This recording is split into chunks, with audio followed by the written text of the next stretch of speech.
Welcome to episode 36 of the Oh So Spurs podcast, where we have almost a full house. Today we have Sai back from his holiday. How are you, mate? Cheers, mate. Yeah, I'm Good all to right. see you. We have Deej in Kansas today. How are you? Doing good. Would be better if I wasn't in Kansas, though. And we have Johnny in my second home in beautiful Dublin. How are you? Yeah, not too bad, Jim. Thanks very much. How are you today? I am doing excellent. We have so much going on. Finally, the season's upon us. The best striker in the club history is gone. I don't know why I'm celebrating that, but we'll discuss whether that's good or bad in a bit. And we have the Premier League season, literally kicking off in 55 minutes from now. We're recording this of City and Burnley. That'll be interesting. But let's dive into what's been going on at Spurs, because there's been the most crazy whirlwind of emotions, I think, going on over the last 48 hours. The inevitable has happened, but I don't think you can ever prepare for it, even when we knew it was coming this day. Harry has joined Bayern Munich. He has, in some people's eyes, taken the moral ground that protects Tottenham and gone to a, let's say, not the best choice he might have.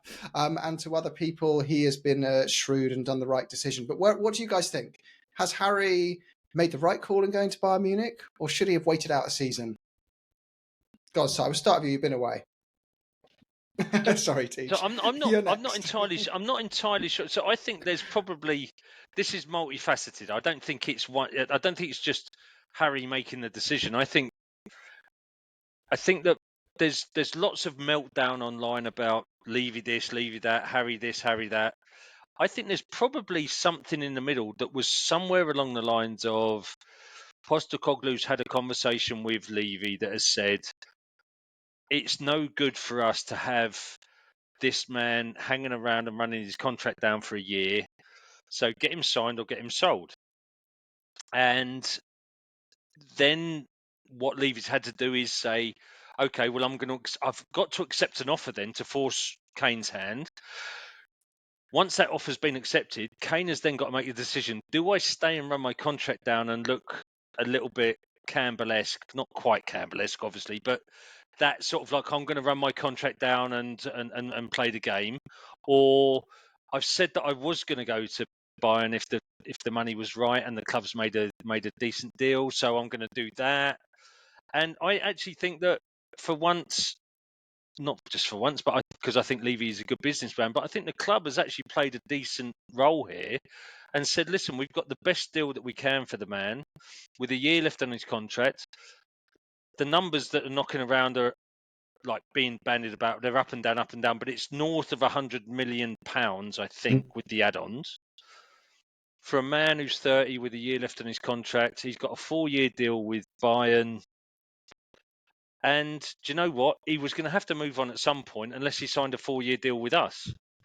So I think that was the pivotal moment. It's like, are you going to sign? No. Then we're going to accept the offer, and then it's up to you whether you want to run down your contract and what does that mean with your relationship with the club, with the fans, or are you going to, have the bollocks to go and sign for Bayern? And fair play to the fella. He's gone to the farmers market. He's gonna win. But no, seriously though, he's gonna win. He's gonna win the Bundesliga. They've done 11 on the trot. I mean, the closest that they've come to losing it was last year, and so he's going to score loads of goals over there. He'll win the Bundesliga. He's not going to win the Champions League. They're not good enough to win the Champions League. So you've forfeited pretty much your Premier League record because you've got a 4-year deal over there. If you stay for 4 years, you're not going to get the Premier League record, and you're going to win a couple of Bundesliga titles. That's fine. You'll have some silverware. I would love it now if we won the FA Cup this year. It'd be brilliant, wouldn't it? Yeah. And so we forced his hand, and he's had to play his hand. Because we were all saying on this pod like 5-6 weeks ago, Kane's got all the cards. Well, all of a sudden, Levy pulled those cards away from Kane and said, you've got to make a decision now, mate. He's made the decision, and fair play to the fellow if he does it. 400 grand a week. Oh, that's fantastic. What's that, 21 million a year? Oh, God, because you were struggling on that 10 million a year with us. Yeah. And, what do you so I think that's where everybody's seen it coming. I don't really understand the meltdown from the Twatterati, if I'm honest, because this was always in the pipeline. So, all right, deal with it. Why did we buy a £60 million backup to Kane? Yeah, but you might see all the signals, and you might know, your wife's changed her password on her phone, and there's definitely some strange deliveries coming on. She switched off the Ring doorbell for whatever reason.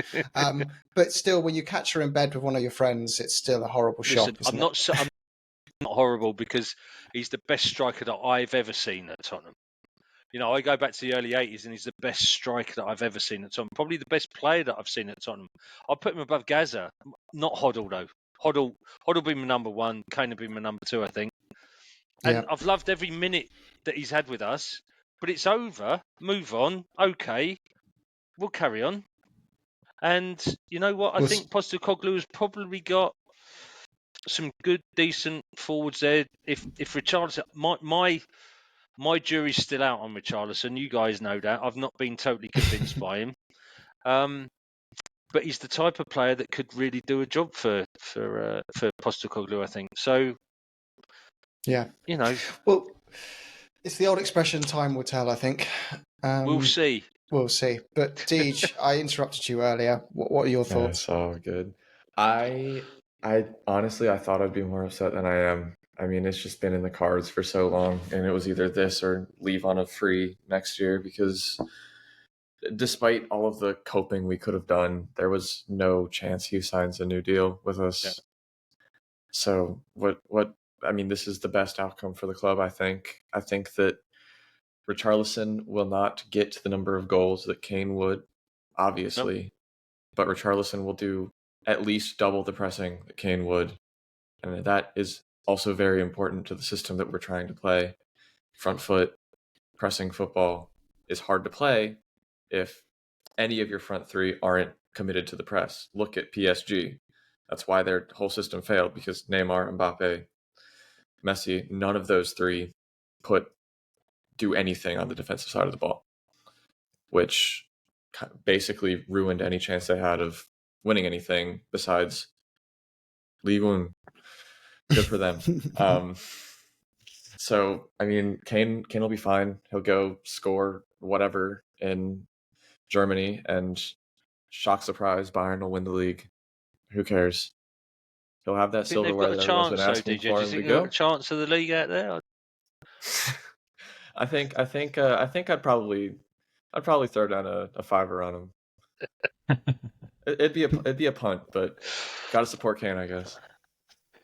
And Johnny, go on. What do you think? Can you round this one off? I mean, pretty much the same, to be honest. Obviously, it's really disappointing that he's gone, but I guess we're all resigned that it was going to happen, whether it was going to happen now or maybe in a year. There was a thread of hope that he might stick about, see that Ange was doing something special, and then sign the contract, but that was looking unlikely. And after listening to Postecoglu today, it sounded like, there wasn't a whole lot of prospects on that. Being impressed apparently by how things had gone in the summer. So, I mean, I think we are far weaker without him, because he's such an exceptional player, and because there isn't really another player who does the same as Kane. But I suppose there's benefits to that in a sense if you got to look at the positives, the way that Ange Postecoglu's worked previously in other clubs, the fact that big names have left, there's been rebuilds pretty much everywhere he's been, that he's all about the team, all about the 11 working together, about unity. There's not going to be a distraction. We're not going to have to go through what Stu has been talking about for months, and the whole circus of, when's he going to go, and which is kind of a fairly derogatory against our club, which isn't much fun to have to listen to. I suppose I sort of think from Harry Kane's point of view, it is a weird one still for me. I don't understand. If I was Charlie Kane giving him my brother advice, I definitely wouldn't be telling him to join Bayern Munich now. I'd definitely be telling him to stick around for the year. And obviously, if you've got a bit of sentimentality about Spurs, and I think Kane, he might not have Sonny's kind of disposition towards us, but still, he's spent 19 years at the club.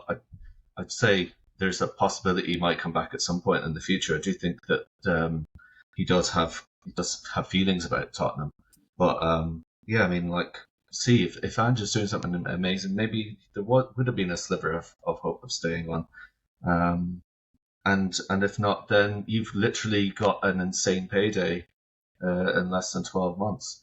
And you're going to get a better outcome than Bayern Munich, with all due respect to them. So I think that's a strange one for me, but it does mean, and like Dee just saying, it means he's not turning out for Man United or something like that, which would have been very unpleasant, and Chelsea would have been even worse. So, do you think though that's where Levy's forced his hand a little bit by accepting the offer from Munich?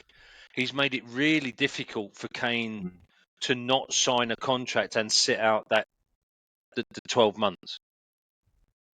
It would have been really hard for him to leave, wouldn't it? At the end of the 12 months, it would have put a lot of pressure because it would be running down. Yeah. In January, it'd be all about who's approached Kane, what's the pre-contract, where's he going, and it'd be all that noise. And I think Kane, I don't think he would want to put us through that, given what happened with Campbell, given some of the Berbatov stuff. I don't think he wants to sully his reputation with us. The other possibility is, I know all these trajectories are academic now because it's in the past, but if could he have not signed a 2-year extension at Tottenham, or 2 years from now, broken the record, seen what Ange does, and then bugger off to win trophies at Real Madrid or somewhere like that? I mean, I don't know. It could happen, but it's football though, isn't it? Like, he must think as well, like, what if I did my ACL or something like that next season and the opportunity's gone forever? Or what if I have one poor season and everything's jeopardized? Maybe it just felt, and a lot of people, I don't buy it, but a lot of people do the whole, well, he wanted to do this, so Spurs got something out of the deal. I'm sorry, that is just, there's no way until someone goes, for me, mate. No chance. I'll take the final bit of my career. I'll take a worse move just to make sure Daniel Levy pockets 100 million.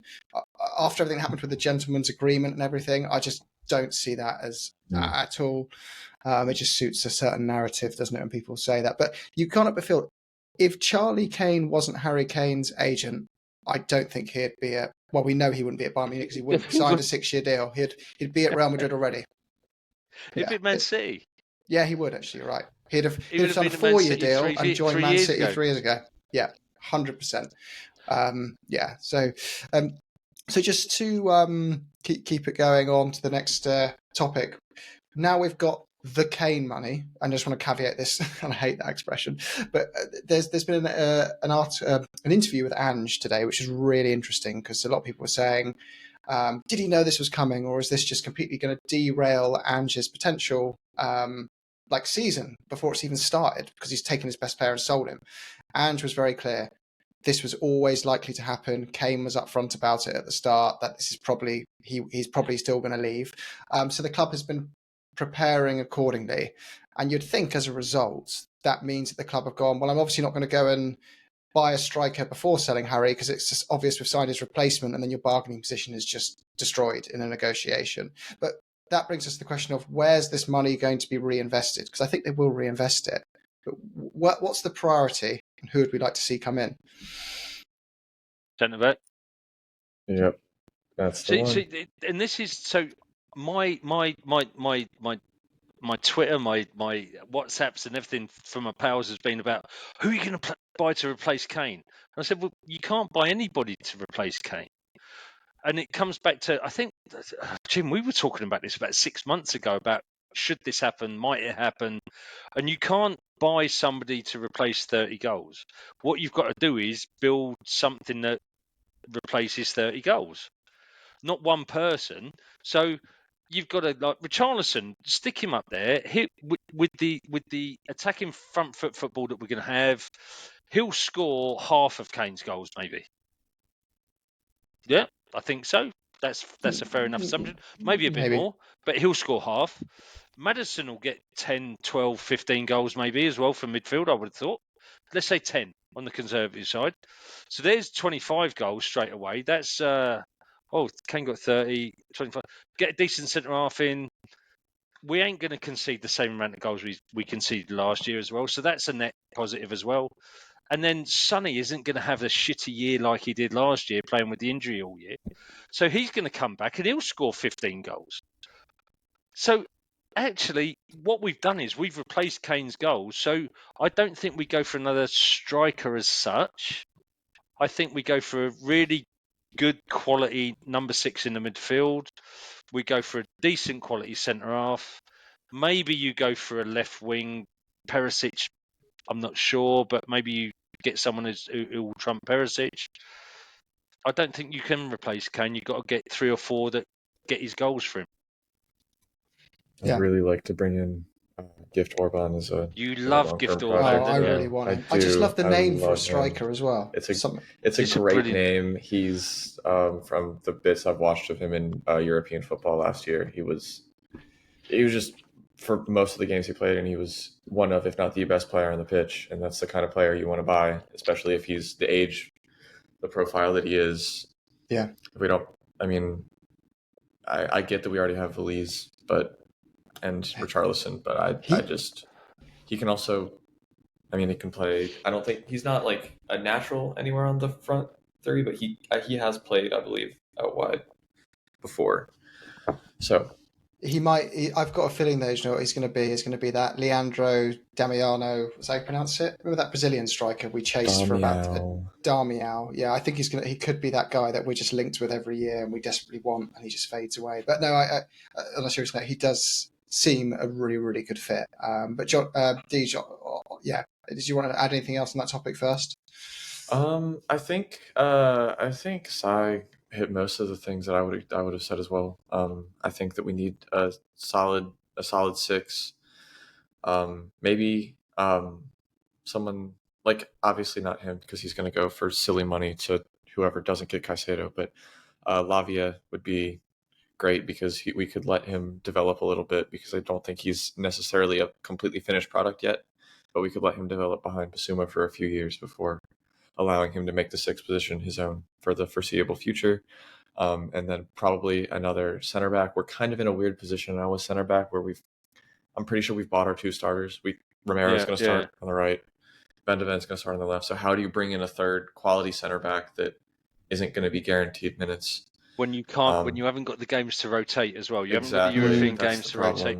So maybe that's good enough right now. I don't know. So I would just really love if the injury would just situation, let us. Yeah. Yeah.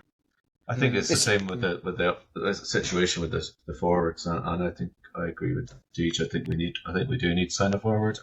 If obviously Richie had a lot of injuries last year, and Son obviously had a whole year playing through pain. He has been affected. He's not been the worst in terms of being affected by injury, but he's still had his spells out. And then that leaves you with whatever he is, 19-year-olds. And you're right. So there are definitely, especially with the Iron system, there's going to be goals. Madison scored 15 goals, I think, for Leicester last year. So he's definitely going to chip in with a lot of goals. You can see that in the pre-season matches. But there isn't an out-and-out goal scorer. Richie's he could just click and it might work. He's obviously got ability. He's obviously very talented. Yeah. But and like I said, my jury's out. My jury's out on him, and I've said it loads of times on this where you guys have been eulogising him a little bit, and I'm like, I'm not sure. I think sometimes he's been a bit more shithousery than quality, and he hasn't earned the right to be shithouse yet. But there's something about the fella that fits that sort of. He's so energetic. He's so aggressive. He gives me the vibe this high press. He would. Yeah, he would. He gives me the vibe that he would run through a brick wall for Tottenham, and that's the kind of player that I think that we need, especially. Yeah. But so would Harry Winks. Would Harry Winks finish that get volley? Up to the speed necessary to break through the wall. So would Harry Winks finish that volley? What was it he scored when he was a millimetre offside? Yeah. That right foot volley into the top corner. Was it against Southampton? Learned the offside rule. He's definitely better than what we've seen. I think there's this whole thing.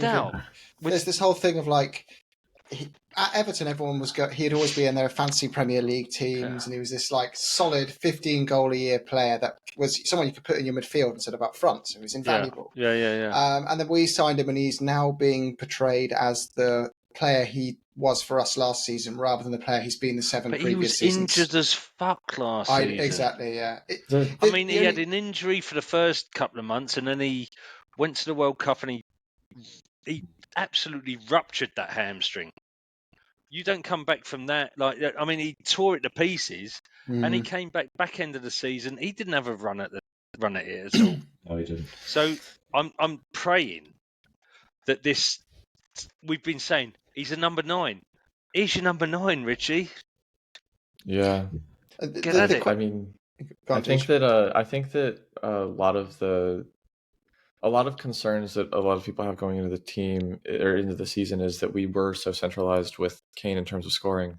But I think that was almost by design of a system that hated wingers. Because if you were to name our 2 players that had the worst seasons last season, it's probably compared to what you would assume from them, it would probably be Son and Kulusevski. Yeah. Maybe Richarlison, but 3 players who played primarily out wide as a winger in a Conte system just had awful seasons. I don't think that's a coincidence. I think that they will both return to average, which for them is quite good. And so I'm not It's all right. I think they're going to be better than average from what we've seen. Yeah, definitely. Those first few games, even against Shakhtar last week, just the desire and the confidence. I think the confidence is very, very tangible. And that performance. I didn't see much of the Barcelona game, but I mean that the lineup that we put out there, the Camp Nou, and Jesus, there was. I did see the move just into the second half and just pinging the ball around quickly from our own box right up, and then it ended when somebody, who was it, didn't deliver the ball. Perisic has got left foot, didn't bring it in. Jeez, it was amazing. Imagine putting Perisic in his natural position. Oh, he's got a wand of a left foot, that boy. A wand. Yeah. So seriously, I think that serves. That's the quality of that guy. Yeah. And playing him in that sort of that Conte system. Oh man, I'm so excited for this year though. Yeah, I am too. There's so many green shoots. I feel as well, just to kind of finish off that kind of loop with the whole the benefit to Kane going, and there's more loss than there is gain of losing your best player, and to deny that is just denial. Of course it is. We know that. This isn't some we're going to be better off. There's a quality loss. There's an emotional loss. There is. But the thing is with Kane is the whole strength of Ange is around his personality, and we spoke about this before when we were saying in March we want him in the club because you need someone who comes in and changes the culture of your club, and he creates this whole mentality of getting behind a vision because the board isn't setting that vision. They don't set boards don't publish plans and set visions like that. But anyway, we need someone who's going to do that. He's going to do that, and then if everything he does is just overshadowed with, but what's Harry Kane think? What's Harry Kane going to do? Did you lose because Harry Kane didn't sort? It just saps the positivity. Imagine being a young player coming through the ranks and you think you're improving, you're not getting any recognition because it's all about how he became bigger than the club in the end. And the media, it's funny watching them now, they created this situation largely. And now they're the mantra's changed to what a shame he's not staying in the Premier League, because what they were doing is they were trying to build him up to leave and go to Man United. And now he's gone to Bayern Munich. They're like, fuck, that backfired. Now none of us get him. I wish he would stay in the Premier League so we can talk about him and keep the best players in the Premier League. So it is funny watching them. So how does that work, Jim, then now when we have a really poor start to the season and he knocks in, I don't know, a couple of hat-tricks for Bayern Munich and he's still the spectre, the ghost that hangs over? Oh, well, he's going to be, isn't he? Every game we don't win, it'll be, well, if you had Harry Kane, there's that stupid stat of if you took Harry Kane out of the team, you'd be 12th. Yeah, if you took Haaland out of the team, they wouldn't make Europe. Do you see Merson on Sky Sports said we're going to be bottom half without Kane? Yeah. Oh, no. What a fucking arsehole. To be fair, if we did, let's say we started the season with Dyer and Sanchez at centre-back, it wouldn't surprise me if we came bottom half the table, because we've signed Van der Ven and we're going to sign another centre-back. I'm confident that it's going to be an improvement on last season. We're not going to concede the same amount of goals we conceded last season. Yeah. Well, we are going to play a much higher line, aren't we? We're going to play much higher line, front foot, so we're going to win the ball back much higher up. And you're not going to be as exposed as defending on your 18-yard line. So there's no way we concede 63 goals this season. And we're going to score the same, if not more, goals than last season. So, yeah, Well, I would like to actually. I was going to save this. Should we save it for the end of the pod? I did want to kind of finish off the Harry because this is going to be probably the last time we ever talk about Harry Kane in any depth on a It podcast. must be. We must Sadness. draw a line under it, Jim. So James, we're going to draw a line under it. He's gone. He's yesterday's just news. some He's other footballer now. yesterday's fish and chip papers. Right. But do we? I think I would like to discuss what our favourite memory was ever. Our favourite moment with him in the Tottenham squad. Do you want to say that for the end, or do you want to cover it off now and then just move on to the other topics? Whatever you want, mate. Go let's ahead. You're our leader. Let's get it done now. Jimbo is our leader. From the second half of this podcast, Harry Kane is no more to our podcast episodes unless we're playing against Harry Kane. So, Johnny, do you want to start, mate? I'm guessing you'll have something on top of your head. What's your favourite Harry Kane? I have a very obvious. I have a fairly random claim to fame. God, I can't speak. To fame. Flame. Kane. The flame. I didn't realize. I didn't realize until he broke the record that his first goal for Tottenham was away against Shamrock Rovers in the Europa League, and in the ground here, Tala in Dublin, and that's literally the only away game I've ever been to for Tottenham. And of course, I was at the Shakhtar game the other day, so I've seen his first and his last goals for Spurs. Who knows? Maybe he'll come back from there'll be more. Man. But for me, it was a few years ago. There was the season of Leicester when he scored the goggles goal, and I was in that corner of the East Stand, and with my two boys were with me, and it was just a hair's and me actually still feeling the tingle on my arms as I'm remembering it. It was just the noise, obviously the occasion, the opponent. It was kind of like what we've seen with Postecoglu that Poch had in those days, like the way that Dele kept the ball in play there, given that back heel that just ended up. Kane took it and just shot in from a ridiculous angle on the edge of the 18-yard and whipped it into the far post. Then the run and the goggles unleashed, and he just threw himself down very close to where we were standing. Unbelievable. So that was 100% my highlight. Amazing moment. The insane noise. Yeah. No better place to be than the East Stand, I think, in the old White Hart Lane when those moments happened as well. That was a special atmosphere. Indeed. Deej and Si, either of you have a memory apart from that stands out? So for me, it wasn't a game that I was at. I was watching it, but the one where it's against the Gooners, where he went into the corner, won the ball back, came back and curled it into the top left-hand corner of the goalkeeper, top right-hand corner of his, and it was just like it was a nothing ball, and it just epitomised Kane's tenacity. He went down there, he won it, he got it back, he came running in, and it just like whip.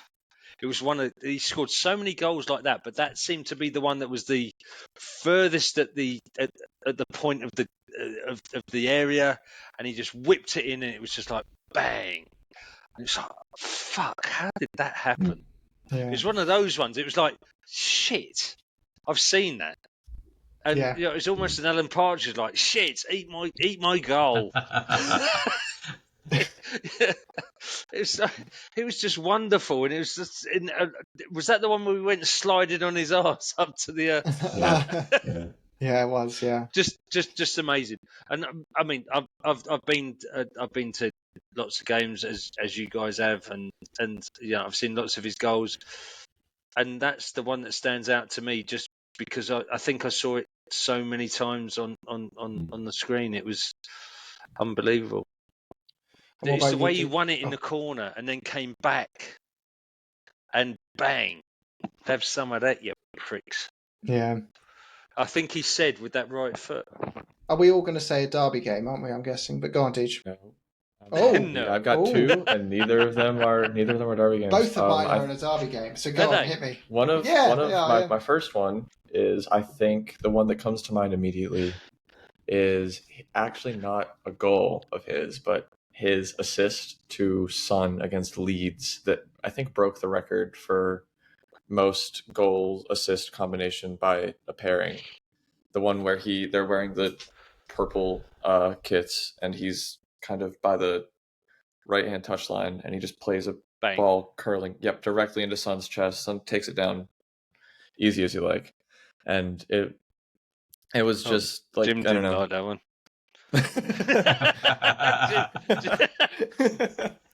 Jim weren't keen. Jim, you didn't like that one, no? Sorry about that. I missed that last bit. My son was banging on the door, wanted to say goodnight to me, and I want to give a quick kiss. Sonny was banging on your door to say goodnight. Sonny was, yeah. You know what his dad's like. He's got me keeping an eye on him. He's not allowed out to the pub. So that's one. And then the only game I've ever been to was 2 seasons ago, right after the North London derby, where we just absolutely beat the brakes off of Arsenal, which was wonderful. But the game that I got to go to, because the tickets were more affordable, was the Burnley game. Yeah. Where the only goal that was scored was a Harry Kane penalty. So that's the only goal I've ever seen for Tottenham live. I've never heard anyone ever. You're the only person on the planet who's ever said one of my favourite moments was a 1-0 win at Burnley by a penalty. Well, it's emotional though, and it's the attachment, Jim. It's the emotion. Yeah. Come on, mate. I'll get some more games. Iceberg, Jim. That one milk, brother. I was at that game as well, and I remember, Deej, there was a big week because it was a VAR pen, and it was just before half time, and obviously we just beaten Arsenal, and we had to beat Burnley, so that the game they had against Newcastle, there's a lot of pressure on them, so it was a huge amount. And I think actually it's not a bad shout, because the way he stepped up, and it doesn't matter, what apart from the one in the World Cup, whatever was riding on it. Like it just never seemed to be phased, did he? He's like ice cold veins. Yeah, unbelievable. Until he was in a cup final, though, right? Then he always bottled it. No, I'm not going to get into that. But yeah. What about you, Jim? One of mine is purely because I was there, and it was when he was bursting onto the scene. I was sat in the East Stand as well. I had a season ticket there at that point, and it was 2015 when he scored the 88-minute winner against Arsenal, just with the header. What, the leaning back? Yeah, leaning back into the opposite corner. Yeah, into the opposite corner. Right. Yeah. So I just remember and that's one of those moments. What more a because goal that was. I was in the shelf lower, and then there was these guys I had to, because my family were all the other end of the stadium, and I was in the east lower because we couldn't get tickets together. And I was quite youngish at that point. Actually, no, I wasn't. Shelf side, come on. I didn't know anyone really that was sitting around. And then I became friends with a lot of people in the stadium after that moment. They just piled on me. I'm like, fucking love you. And then the next night you're in the pub drinking together, and you're all it was like one of those special moments that brought us all together. Yeah, and the other was the 5-3 against Chelsea, where he scored one outside the box, where I feel he muscled off. And I just thought, amazing. And that was still when a lot of people were like, oh, he's a tap-in merchant, one season wonder. And then he was just like, wallop. His hat trick. He's arrived then, wasn't it? Like that was an amazing. It was game. This guy means it. This guy really means it. Totally. Yeah, that was. So we shall draw a line under the past. Thank Harry for everything that all the memories we've had together. Love you, Harry. You were a great servant for the club. I wouldn't put him in the same bracket of Ledley King adored the club, is a fan of the club, but he's been a model professional, stuck through us through some rubbish times, and always been amazing and brought us amazing memories. So we might. Jim, can I just ask? You've pulled it up a couple of times, like Ledley King, Tottenham through. Gary Mabbott, blue and white. Glenn Hoddle, he went Monaco, went Chelsea, but still Tottenham. Yeah, Harry's never really gone. Cut me in half. I got a Star of David through me. Do you know what I mean? No, he's never. He's if you look at it, he's never said I'm a Tottenham fan. No, and I want to be here forever. It's always been a case of it feels like Arsenal released me. Who am I? There's pictures of him in Arsenal kits as a kid. Right, that was his little kiddie club.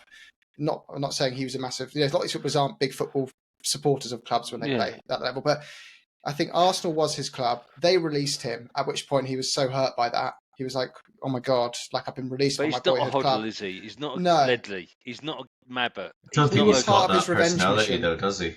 No, I think he's just a bit more. He's not he's not emotional, but I don't think he's. I might be sucking on really sour grapes on day one. Do you know what I mean? But when you in the COVID pandemic when everyone had to wear masks, when you're in a building. But some people would be in a car on their own wearing a mask because they were just so risk adverse. I feel like Harry Kane's one of those guys. Like it was always just the safest option you could take. It was almost like he was media trained to the nth degree. Yeah. It was. He's never his own words, is it? And there's that lack of connection But that Gary Neville, what an interviewer Gary Neville was. Yeah. But we don't know anything about Michael Parkinbum or Parkinson? Yeah. Sorry, Parkinbum. Yeah, that was funny. But we know nothing about the guy, do we? No, we don't. Because he doesn't open up. All we know is his favourite meal is Alphabetti spaghetti, and he still lives with his mum. That's literally all we know about the guy. And his brother's his agent. And fucking wicked agent as well. I'd love his brother as my age. Let's not. Charlie, literally, he closed his first deal today, so he deserves a massive pat on the back. Come on, Charlie. 10 years, nice years, one, Charles. one client, one job. Nice one, Closed Charles. your first deal. You've had a right earner there, bruv. This could still fall through, Charles. You nearly fucked it up. But anyway, you got there in the end, didn't you? Yeah. So anyway, as Charlie is enjoying his, where are we going now? Charlie's slopping spaghetti all over his face, celebrating the moment. But anyway, that's on him and his mum. But the future is Brentford away. Yeah. We're here. The new season is upon us. So we're going to quickly touch on the game. We've only got about 10 minutes left. We're going to give our thoughts on what the lineup's going to be. What are our expectations for the match? Are we expecting? What score are we expecting? And then we'll finish off with our Premier League season predictions before it kicks off. And then we will redo these predictions midway through the season to see how things have changed. Fucking hell. Yeah. We're going to be held to account. We're going to be held to account. We're going to write them down. And they're actually going to be brought up every other episode. Yeah, exactly. Yeah. There you go. So we'll go in the same order as we were before. But Si, Brentford away. Yeah. What are you thinking? What score-wise? What's your expectations for the match? I don't know. And any surprises in the lineup? Okay. I don't think there's any surprises in the lineup. I think we'll go. Where could there be surprises? I think there could be surprises. I think Emerson's right back. I think we got Dogi at left back. I don't think we're going to go two attacking fullbacks. I think Basuma. I think Basuma is going to have a fucking amazing season for us this season. He's going to be immense. I think Richarlison's going to be the focal point up front for us on Sunday, and then fit anything in around that if you like. I don't know. I think I think there's a 2-1 win there for us. I think there's yes, that's it. I think we'll dominate. I think we'll create a lot of chances. I think they struggle without Tony. And I just think what I want to see on Sunday though is listen, win, lose or draw, I want to see Ange's philosophy being embedded in that team on day one. So if we get 24, 25, 35, 75 chances on target and we don't win, all right, fair play. But that's where we're going. Richarlison's going to be the scapegoat, isn't he, if that happens? I can see it already. Richarlison's going to be the scapegoat, and we shouldn't have sold Harry Kane. It's like that kind of thing of there's always a fall guy when someone amazing leaves, and like at work or in sport, whatever. There's always, or even when you break up with someone with a great partner. There's the next one is always like the third one in that relationship is always the fall guy, isn't he? But yeah, listen, like I've said a couple of times in this podcast and in previous podcasts, I'm not fully over the line with Richarlison, but I think the manager we have now and the system he plays, if Richarlison can't shine in this, then he can't play. Yeah, because I think this is his system. Exactly. Horrible, chasing down, nasty, getting involved, and finishing some decent stuff. That's him all over. If he can't thrive in this, then actually we've made a massive mistake and he needs to do one. And that is remember, that is the club's fault as well, because we've had 5 years to plan for succession for Harry Kane, and we could have dropped £60 million on a backup striker at some point to prepare for this moment, but we never dropped £60 million on a backup striker. So hold on, that's on the owners. hold on, Jim. Hold on, Jim. Hold on. And this there is the point. So I was sitting down by the river today, having a few beers with friends. There's a Man United supporter, Chelsea supporter. Oh, Richarlison can't do the job, can he? And I was like, well, why can't he do the job? He's energetic. He's aggressive. He'll chase down. He's young. He can finish. Yeah. He needs a chance. And like I said, you had me until you said he can finish. I think he can do a can lot. finish. I think he can finish, Jim. It's not as good as Kane, but he can still finish. He can finish. Like, look at the finish he had when it was offside into the roof of the net. It was like. But what's your guys' expectations on how many goals does Richarlison need 15. to score? Okay, so that's 15. fair. I'd agree. Definitely getting 15. I'd agree. I think 15 15 would be. Yeah. 15 and then you would make be it up good. from elsewhere. Yeah, no, I You agree. got Maddison. You got Sonny. Sonny's not going to have the shit season he had last year. Yeah. I think what Richarlison needs in the first couple of games is a goal that results from him pressing. I don't think, because any goal he scores, people will say, "Oh, Kane would have scored that," and any goal he misses, people would say, "Kane would have scored that." So he's kind of in a lose-lose situation when it comes to goal scoring, which is like his main job. But the one thing that he can do better than Kane is press. So if he can get a goal early days that results from him pressing a center back and that causing a turnover of possession that leads to an easy goal. Or Deej, to be honest, if he can cause a goal from that. Yeah, exactly. Not just his goal. Not just him it, yeah. scoring. If he can cause a goal to happen from his pressing, then all of a sudden, here we go. Exactly. Okay. And anyways, John, I think we win 3-1.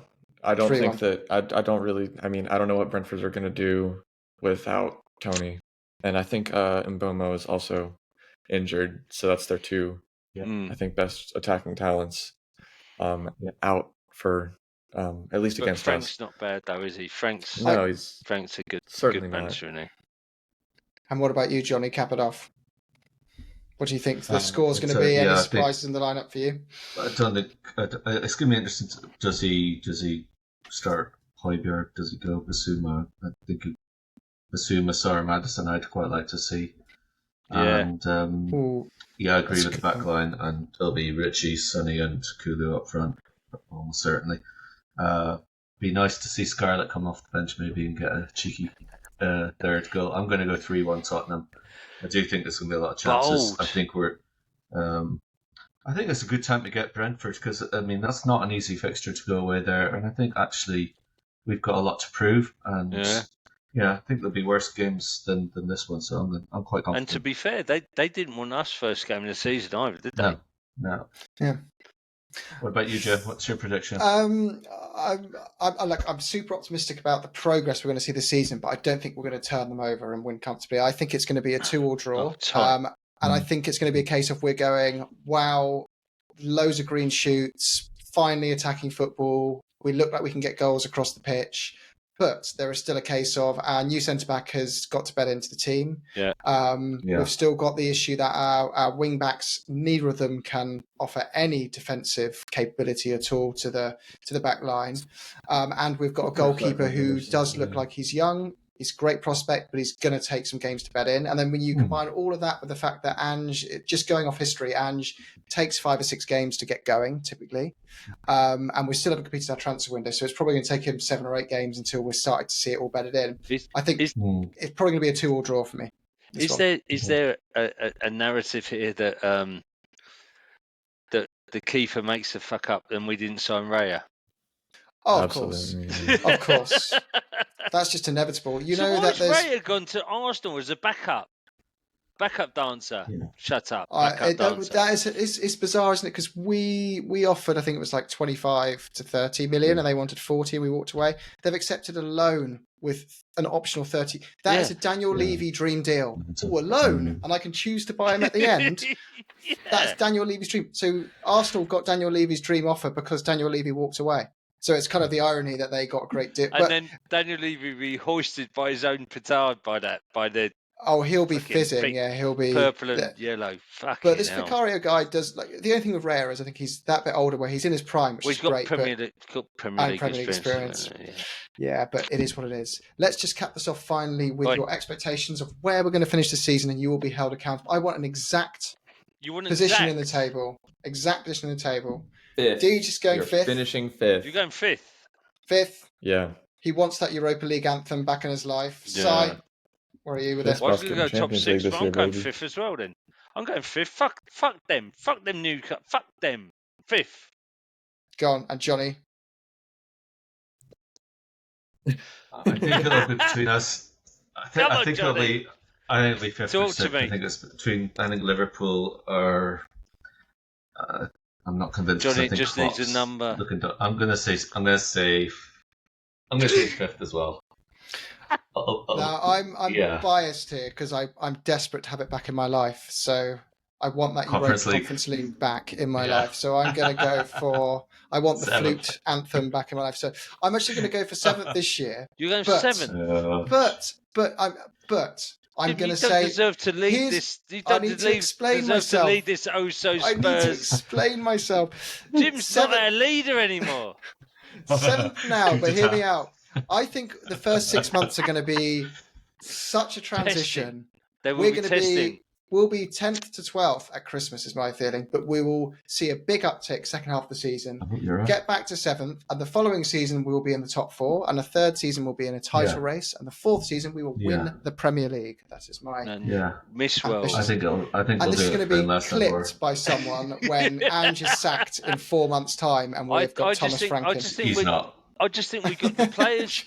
I just think we got the players in our squad now that were so adversely affected by those wankers that were in charge of the last 3 years. Yeah. That they are going to be released now.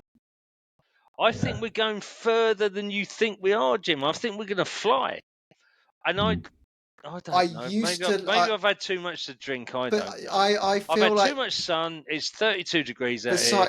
I'm on the fucking cocktails and I'm in there. I was so sure we were gonna, like, last season before it kicked off, in my WhatsApp groups of all my other mates who support Arsenal and Chelsea, I was like, we had that amazing end to the season with Conte, so we were like, here we go. Conte cheat code.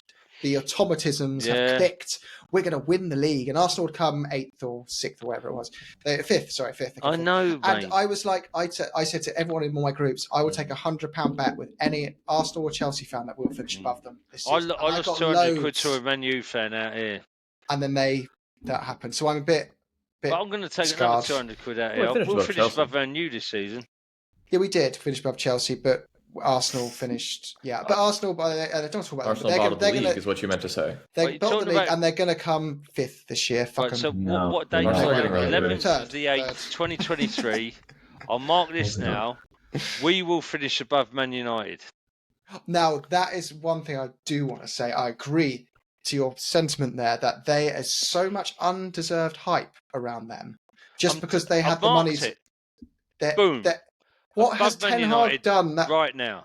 If our owners were like, here's Casemiro and Varane, because we're the only people stupid enough to pay someone who's 31 years old $500,000 a week and put them on a 4-year deal or whatever they got, and Eriksen as well, like, that is instantly going to improve you, but it's a short-term plug to the system. Of course it is. They've still got so many problems. Yeah. And there's this perception that Ten Hag is just the Messiah. They've got the man now. I don't buy it. I think he's good because his predecessors were so out of their depth that they've finally got a solid manager who looks a massive improvement. But any final comments, boys, before we close down? I'm assuming that we're all predicting Tottenham to win the Carabao and the FA Cup, yeah? Oh, yeah, absolutely. Yeah. We will definitely win a cup because Kane's gone. And Kane will come second. Would it be hilarious if they don't win the Bundesliga and we win? and we win both cups. Well, he's actually going to win some Tim Pot Charity Shield equivalent trophy tomorrow, isn't he? He's not playing. Not if Leipzig have anything to say about it. Yeah. Go on, Leipzig. I think Leipzig Come will on. fucking muller We're them. showing our true colours already. Anyway, his, guys. his bacon, Bulls? I don't know what they are. crispy bacon ankles will go as well. They will. What shit. Anyway, guys, lovely to catch up. And we'll be back on Monday, Tuesday to celebrate our draw 2-2 against... no, our 4-2 Monday if win. we win, Tuesday if we draw, Wednesday if we lose. Okay, that's a deal. Go on, DJ. Cheers. And Stu will be back, hopefully. All right, Go guys. Spurs. Come on, Come on, Spurs. Spurs.